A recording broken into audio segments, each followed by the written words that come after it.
Emergency fund अच्छे तो आप पाखे ना आसतु जाना एमरजेंसी फंड कौन आउ केउठी रखा उचित। एमरजेंसी फंड से ही पैसा जहाँ आपण खराब समय अलग बाहर कर रखी था। खराब समय ना केबे भी कहीकि आसे ना आपण चाकरी चलीगला इनकम किसी रास्ता ना किंतु खर्च तो सेमती चली ना आउ से ही समय ही एमरजेंसी फंड काम आसे।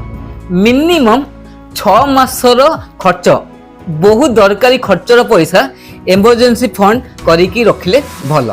एबे क्वेश्चन एमरजेंसी फंड रखिले केउठी मो हिसाब से बेस्ट हम अपन टोटल एमरजेंसी फंड रो 10% नगद कैश 20% आपण सेविंग्स बैंक रखंतु आ बाकी 70% आपण फिक्स डिपोजिट करके रखंतु जहाँ फल कि दरकार समय रे आपण हठात भांगी की पैसा उठे पारे।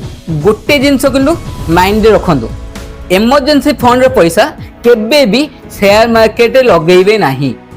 सो जदि आपण पाखे एमरजेंसी फंड नाही ना आज ही एमरजेंसी फंड विषय भावतु आउ स्टार्ट करंतु किछि पैसा एमरजेंसी फंड रे रखिया। Stay healthy stay protected.